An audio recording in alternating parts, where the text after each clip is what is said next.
Pardon me for my missing teeth. I was in a rush to get to Home Depot and get all my chores done, and didn't grab my teeth. So anyhow, I just got back from Home Depot. I don't know if you can see in the back here. I ended up buying the panel, you know, the last panel that I need to do in the living room area, but it's too long to fit in this little car. So what I'm going to do is actually, well, not what I'm going to do, I already did. I had Home Depot cut it to size, and then I had to cut it again to make it fit the car. That means that when I get to the house, I'm going to have to assemble it in two pieces. The reason for that is I didn't feel like spending 60 to 100 bucks and being on a waiting list to get a truck for one panel. Now, I was going to buy some wood to build the kitchen, you know, the kitchen counters and stuff. But then ended up not doing that because my wife, the boss, says that, you know, she wants a pre-made countertop instead of having me make one, because it has to be waterproof and stuff. And then I went by Home Depot to look at the cabinets and stuff. I think I can put together their cabinets and make it work, even though the kitchen itself, it's like 96 inches wide, which is like 8 feet, I think. 8 feet wide or long, and you're gonna need some end pieces to put in to fill in the missing gap, but I think I can do it. I think that's gonna look better than me making one out of plywood. You know, it's like either use MDF or plywood and cut it, but you know, I'm not very good at cutting. You really need like a saw, you know, circular saw, maybe a stand or something to cut things nice and straight. I've been using a jigsaw. I do have a circular saw, but I don't use it. I don't feel like digging it out now just to do that part. And the other thing is, even if I did have it, I still don't have the table and all the other stuff you really kind of need to have a straight cut. You know, you need they have devices that help you cut things straight. But so the plan now is actually to buy prefabricated components, assemble them. It's going to be a little bit more expensive than doing it out of plywood, but I think overall it's going to look like a better kitchen. And I did run into a problem this weekend with the bathroom. Yeah, it was like stopped up. And I was like, septic system can't be full. I just had it pumped out. So then I figured it was probably stopped up somewhere along where I patched in the RV. When I had gone into add the pipeline for where the RV went in to the house line, I had gotten like a T connector and put it in, and that should have been fine. But the piece that came from the house, when I went to connect it to my system, my line, my T connector, I saw that it was loose and held together with some loose stuff, but I didn't feel like digging up the whole pipes to find out what was the loose stuff. So I just, you know, hooked it in, covered it up, and crossed my fingers. And now, you know, it was like 6-7 months later, the septic system was backing up. You know, so the bathtub wasn't draining, and the toilet would drain, but then the bathtub wouldn't, and then the toilet wouldn't want to flush, and then the bathtub, when I went to pump it, started spewing stuff out the tub. I was like, oh, this is nasty. So I was looking at possibly having to hire a plumber, you know, but I didn't really want to do that unless I absolutely had to, because they can get expensive, and then repiping the whole house. So I went and I dug up my work, and then dug up further, you know, for somebody else's work, where they had that flimsy, they use like plastic bags or something to hold the hose in place. And I think that's where the jam was, because I haven't taken it all apart yet, but I bought components to redo that whole thing. But I opened it up and I think I banged it and moved it around, and then I noticed it seems like the system's working again, the septic. So then when you flush, it goes down again without making funny sounds, like it's backed up. And but I don't know. I'm going to take a shower here later this afternoon, and then I'll know if it's working or not. But I haven't fixed it yet. But even if it's fixed, by itself, I'm still going to go ahead and do the repair instead of having a piece of plastic bag, whatever, holding two pipes together. Because that's what it looks like. It had, I don't know if it was a plastic bag, but it had plastic holding things together. So that's what's going on with the house. Maybe I'll show you guys what it looks like. But I wanted to point out something kind of sad that kind of happened over the weekend. Like, I think on Friday, one of my students, John Davis the fifth. I don't know if you guys remember him being on here, JDV, John Davis. He was one of my first grade students way back when. And, the picture on the thumbnail there, as well as on the posting that I made in the community section of this YouTube channel, you can look at John. He's the one on the left side in the blue shirt. He was a tiny little boy, like the smallest kid in the class. Anyhow, he contacted me over the weekend letting me know that his father had died, overnight, over the weekend. I guess he had a stroke or something. So it was kind of sudden. Well, I don't know if he had a stroke previously and was recovering and then he died somehow. I don't know, something happened. Maybe another stroke. I don't know. But it was sudden. And John was asking if I might be able to help him out. And, the situation for him, just so you know a little bit of a backstory, I don't know the full situation, but I do know that he's had like a lot of deaths in his family very recently. From his grandmother to, I think just a couple years ago, was his younger sister, who looks almost exactly like him. She was only like 15, I think 15 years old. And she died of cancer. That was pretty hard. From what I can tell, they were very close, the two of them. But now, I'm not fully sure of the living situation, but I think John might have been with his dad, and they were really close. I've seen pictures of them. They go hiking and do stuff like that in the wilderness. But, his dad just suddenly died, and he's reaching out. So I'm going to reach out. I know a lot of people right now are dealing with their own issues. I've seen a lot of postings, and people have contacted me of their personal life. A lot of people are sick, right now. Even in my immediate family, I have somebody dealing with COVID right now. So, there's a lot of stuff going around right now that's really sad. But if you have a moment and, some spare change or whatever, if you could basically donate if you want to. You don't have to, but if you want to donate to John, I have made the links, I think, available in the community section. And then on this video, when I finish, when YouTube finishes processing it, I'll go ahead and put the link in it, as well as make a comment and pin it for this video.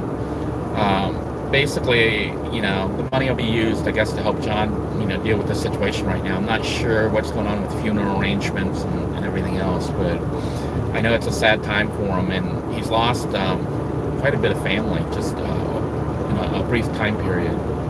And like I said, it's just sad. He's had kind of a hard life, and his sister, especially.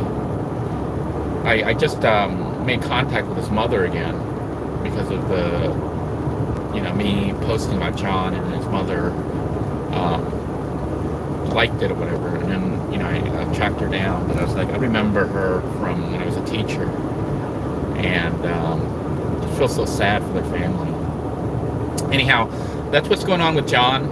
On my end, I have officially cut my work hours. I have requested, and it got approved. So starting like next week, I'm on reduced hours. So I was like, as soon as I went reduced hours, I was like, then I have all this stuff happen with the plumbing. I was like, oh, great. And then the kitchen. was looking at kitchens and granite countertops and other stuff. I was like, this is like expensive. It could end up costing like a couple $1,000s to do a kitchen. So then I was like, maybe I'll build one myself. I figured I could build one out of plywood, you know, and it would probably cost me less than $200 or $300. But then I was like, I don't know how good it would look. It would look like one built out of plywood. So, because I was trying to find used kitchen cabinets online, you know, but then they were selling new ones online, and then the used ones, they were the wrong size, you know, they won't fit. Like they only had like odd and end cabinets, like one cabinet or something.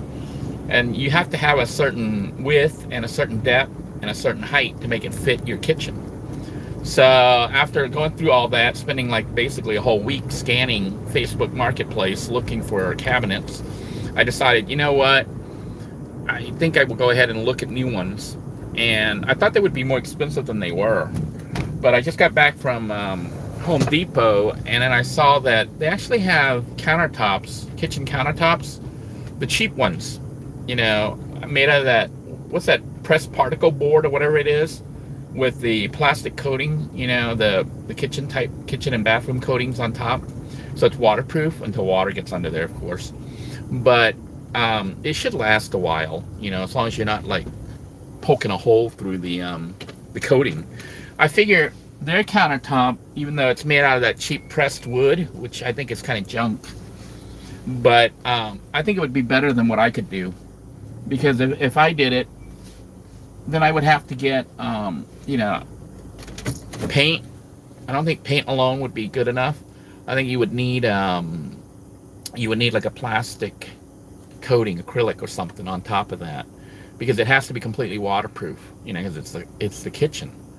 So basically, I'm gonna try to go with store-bought stuff, which is probably, my estimate is probably for materials, at least for the parts that I'm gonna get, probably gonna be close to about $600, $700, I think, total with all the parts.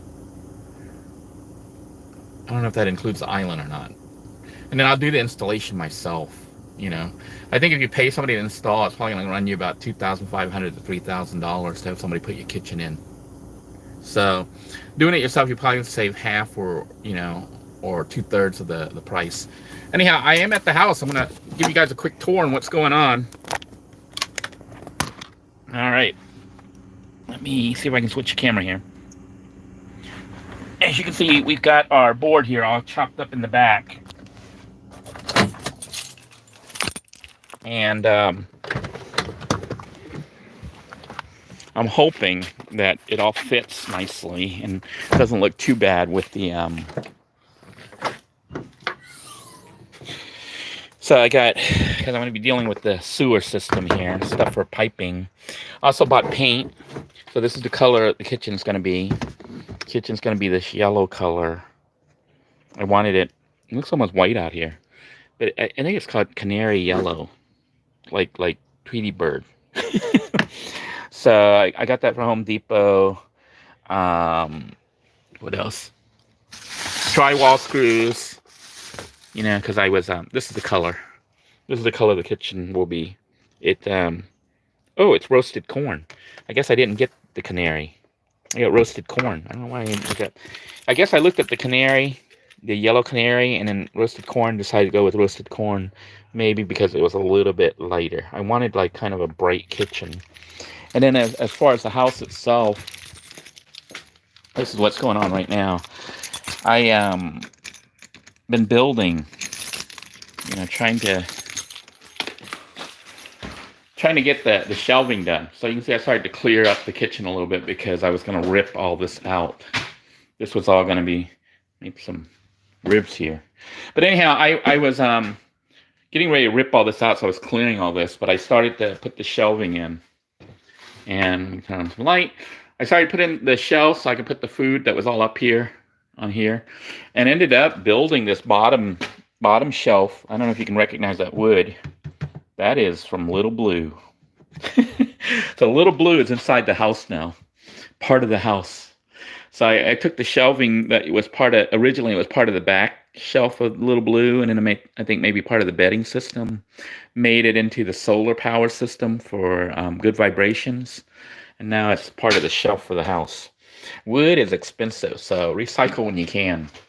And so that side's done, kind of, but it will need to be painted. And then I started to cut. I had used the remember the framing. So I just used the framing, and I had started to measure and cut all this. So I'll be putting shelving up here too. I think maybe two shelves. I think I'm planning on two shelves, even though there's three on that side. I'll probably do two because I'm thinking this shelf might be good for like pots and pans. But then I'm debating if we're going to put a door up or something. My biggest concern will be when we replace this, what to do about the plumbing here. Hopefully I can just drop things in and make it work, but that's probably going to have its own little headaches. I also started to fill some of that hole. We're going to have to fix this panel here. I don't know if I'm just going to leave it or put another panel on top just to make it look smooth. I'm not going to rip this whole wall apart. I am going to have to fix this part, so I'll be putting another panel in front and fixing it. But I'm not going to rip this whole front end off. I'm not going to do that. I think that would be just inviting more delays. But we'll go ahead and try to close this up and make it look nice. Put a new counter on here. And then this top part, they have prefabricated cabinets. So I may get prefab, but I'm thinking I might just build my own, like get a shelf and then make it so that it can just hold things, have my own shelving. That may be cheaper, maybe simpler.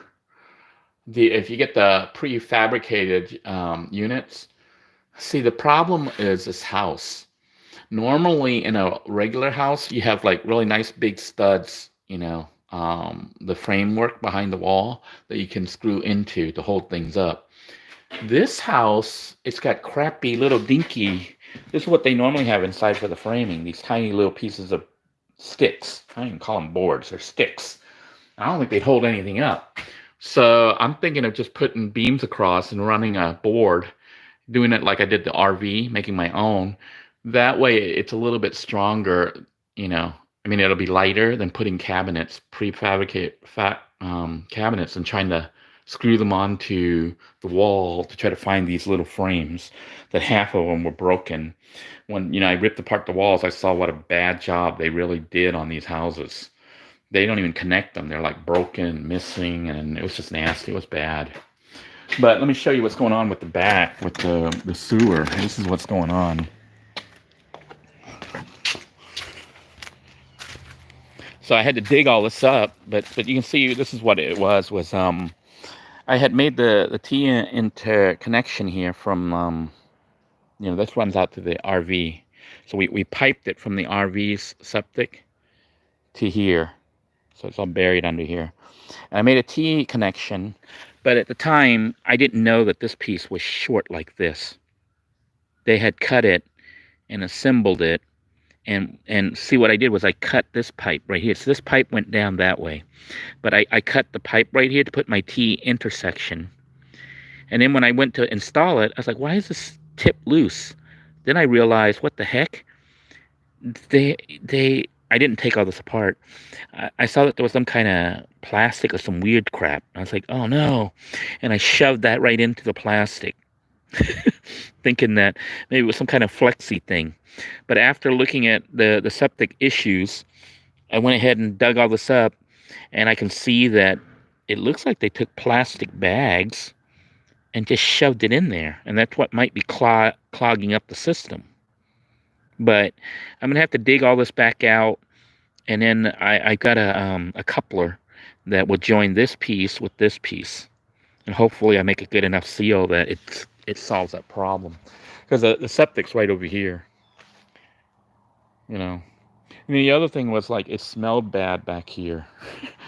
The missus is like, it stinks.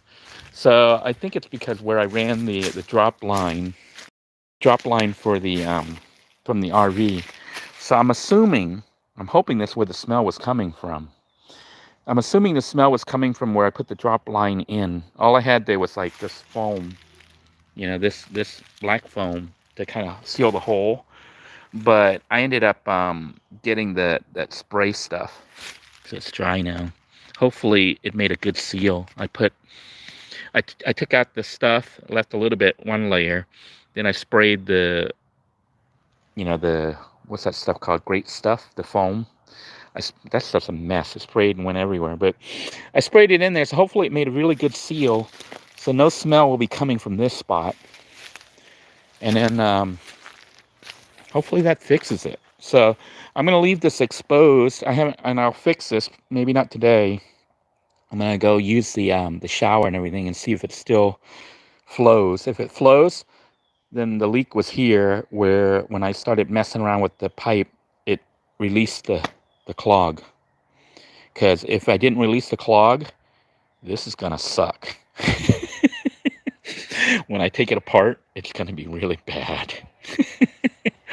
I'm hoping I'm going to go take a shower later.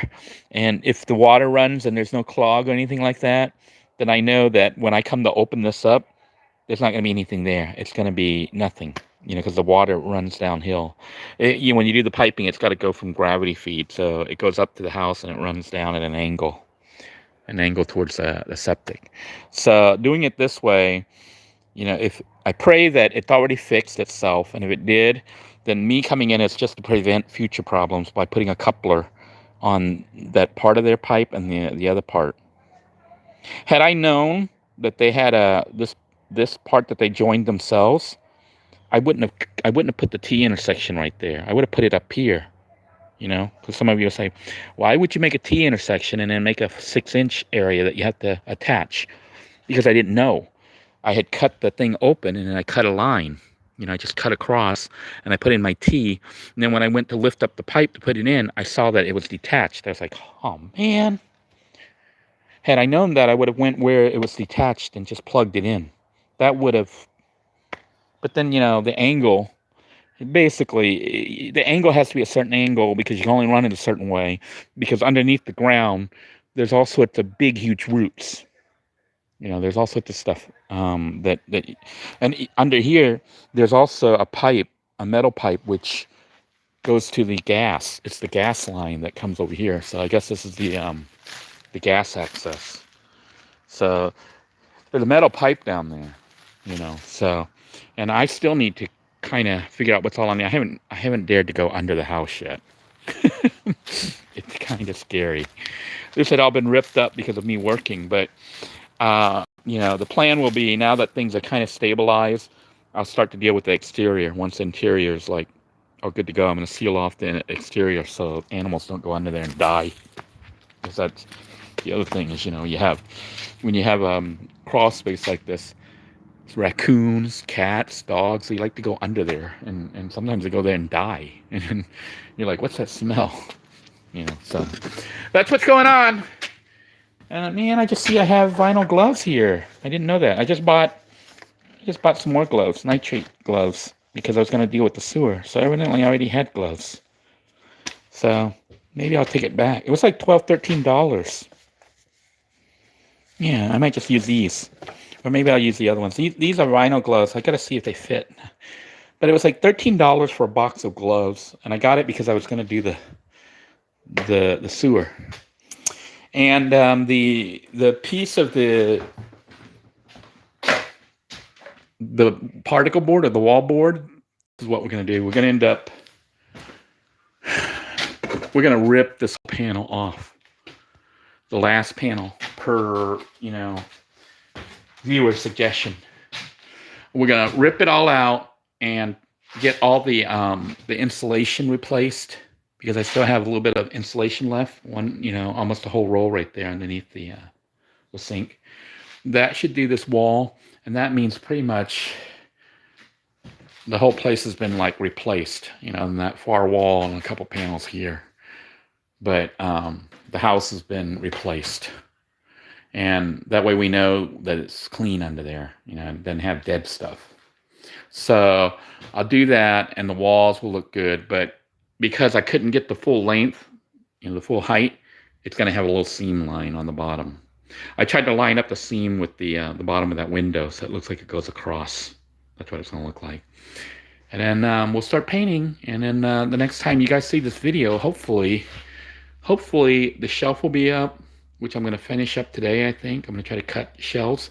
using more boards from Little Blue to go in there. So Little Blue becomes part of the kitchen here. And then after that, I'm going to try to get the roof cleaned up and then painted. And then, not the roof, but the ceiling. And then I can start working on this. The big issue are these boards.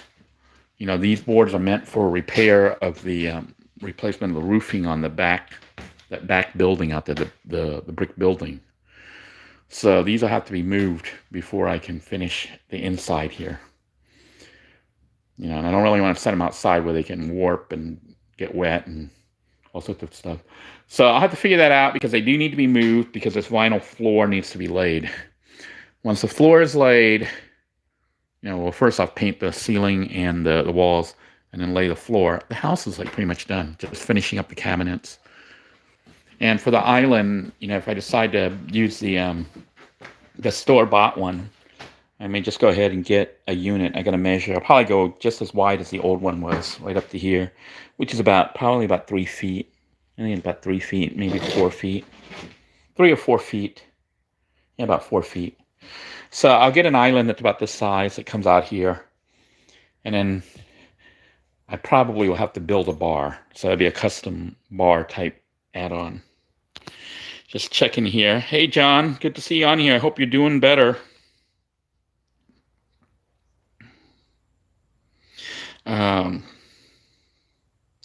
Just reading here. Elaine says a hand jive freaks you out. Yeah, it's, you know, I don't know what you mean by hand jive. Maybe this stuff? Or just because I'm holding the camera without I don't really have a selfie stick or anything. Elaine says, there's no way a man could give me this and call it a home. Well, you're lucky. You're fortunate that, you know, you don't have to deal with stuff like this. For me, I do the best that I can with what I have. Anyhow, I am going to go ahead and sign out. I hope you're all having a good day, staying safe, and be sure to hug the people you love. Okay? Until next time, everyone, take care. God bless you all. Bye-bye now.